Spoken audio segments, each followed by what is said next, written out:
современном мире набирают оборот онлайн-продажи. И наш магазин Печь.ру это, наверное, один из крупнейших магазинов в России, который занимается именно онлайн-продажами. Но, как ни крути, печи и камины — это такие отопительные приборы, которые все-таки нужно посмотреть, нужно потрогать, для того, чтобы лучше понять, что эта вещь из себя представляет. Потому что даже хорошая картинка, даже качественное видео не способна передать всю полноту, всю красоту, всю эстетику этих отопительных приборов. Это Печь.ру, меня зовут Владимир, и сегодня я расскажу вам, как правильно выбрать печь или камин в магазине. И на самом деле это видео будет полезно даже тем, кто выбирает печку онлайн, потому что если вы знаете основные лайфхаки по выбору печи, вы всегда можете попросить менеджера, чтобы он снял для вас какие-то вещи об этой печке, прислал какие-то детали, и вы могли по ним сориентироваться, что вам лучше подходит. Погнали!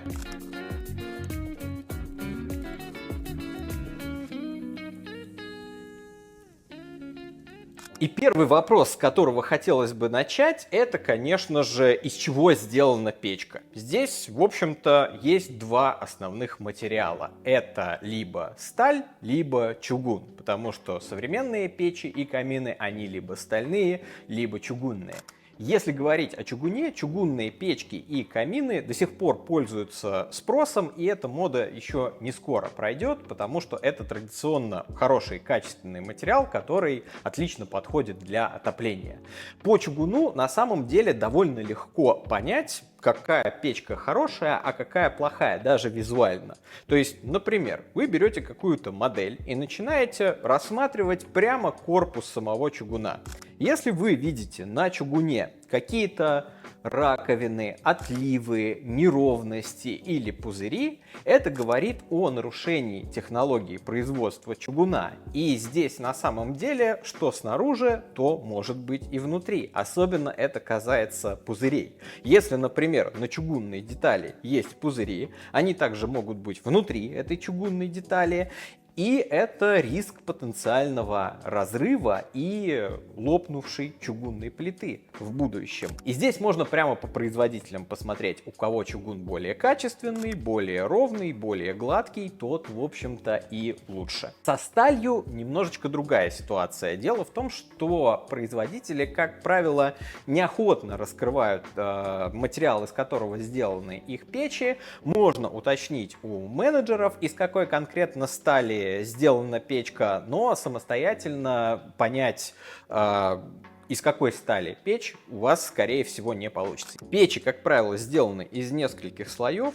Основной слой печи, он закрыт еще каким-то декоративным конвекционным кожухом, или керамикой, или камнем, и, соответственно, понять толщину печи у вас не получится на глаз.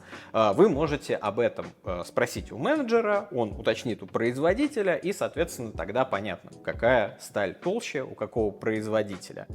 Но в любом случае, даже если говорить о стали, как правило, современные стальные печи, они еще дополнительно закрыты футировкой, то есть каким-то негорючим материалом, который закрывает корпус от прогара. И, соответственно, основную нагрузку на себя принимает именно футировка. Очень важным моментом при подборе печи является, конечно же, ручка этой печи и запорный механизм печки.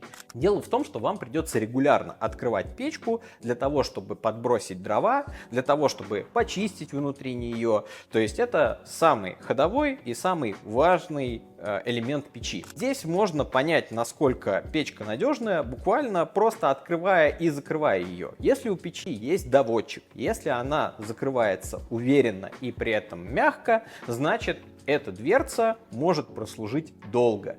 Если рамка дверцы печи достаточно толстая, это значит, что эту дверцу не деформирует при перетопе, она может выдержать какие-то более экстремальные нагрузки. На эти вещи тоже можно обратить внимание. Это просто, это можно понять прямо в магазине или даже на видео. Следующий момент, на который стоит обратить внимание при выборе печи или камина, это краска. И здесь на самом деле тоже есть определенное понимание.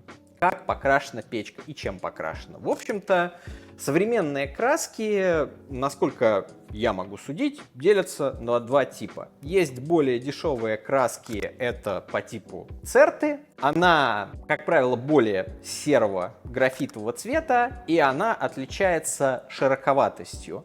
Это краска, которая сильнее пахнет, когда вы впервые топите печку и когда эта краска полимеризируется и выгорает, с одной стороны. А с другой стороны, она более подвержена осыпанию, растрескиванию и так далее.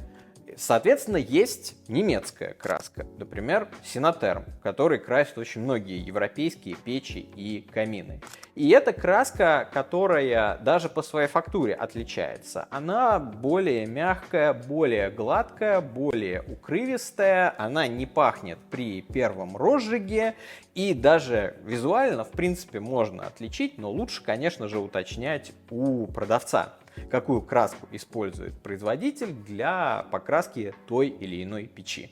Следующий момент, на который можно обратить внимание при выборе печи или камина, это, конечно же, футировка. То есть многие печи, даже чугунные, используют футировку для того, чтобы закрыть печь.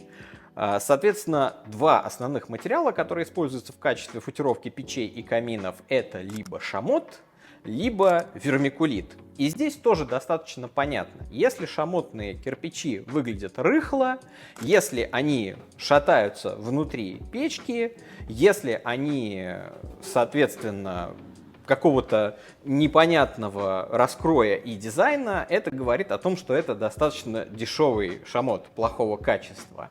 Как правило, у печей с хорошим качественным шамотом он имеет какой-то свой собственный индивидуальный рисунок. Они достаточно большой толщины, эти плиты, и сам шамот уложен достаточно плотно внутри печи. Если говорить о вермикулите, материале, который используется для увеличения температуры в камере сгорания, здесь тоже достаточно понятно. Если плита вермикулита на ощупь плотная, от нее не отваливаются куски, внутри печи не лежит вермикулитовый песок, это значит, что сами плиты вермикулита достаточно плотные, и можно не бояться, что они лопнут, растрескаются или сломаются в процессе эксплуатации. Как правило, более дешевый вермикулит, он более сыпучий и, соответственно, быстрее выходит из строя. Печка, кроме того, что она сама по себе красивая, должна быть еще и удобной в обращении. И важным нюансом в этом является управление горением печи.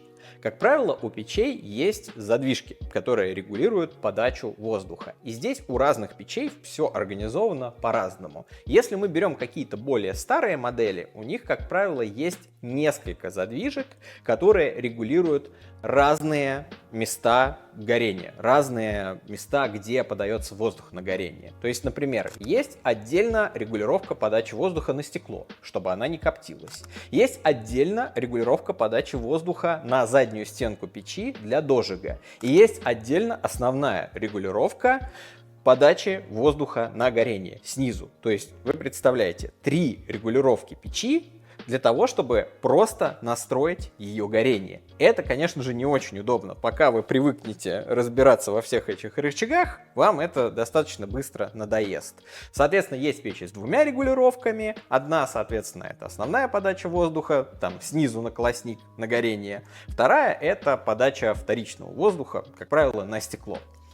И это уже легче и удобнее. И, конечно же, самые современные, самые технически продвинутые печи, они используют всего одну регулировку для горения, которая регулирует и подачу основного воздуха, и подачу вторичного воздуха, и подачу воздуха на стекло. Причем в зависимости от положения задвижки меняется степень подачи воздуха и разные места, через которые воздух в печку подается. Понятное дело, когда у печи всего одна регулировка, это говорит о том, что печка более технически продвинутая, современная и удобная в обращении. Сегодня я рассказал вам об основных моментах, на которые нужно обратить внимание при выборе печи или камина. Но на самом деле печей великое множество. Каждая из них индивидуальна и по-своему интересна. И для того, чтобы понять, как какая печка будет более удобна для вас, какая лучше подойдет именно вам, я рекомендую переходить на наш сайт по ссылке в описании,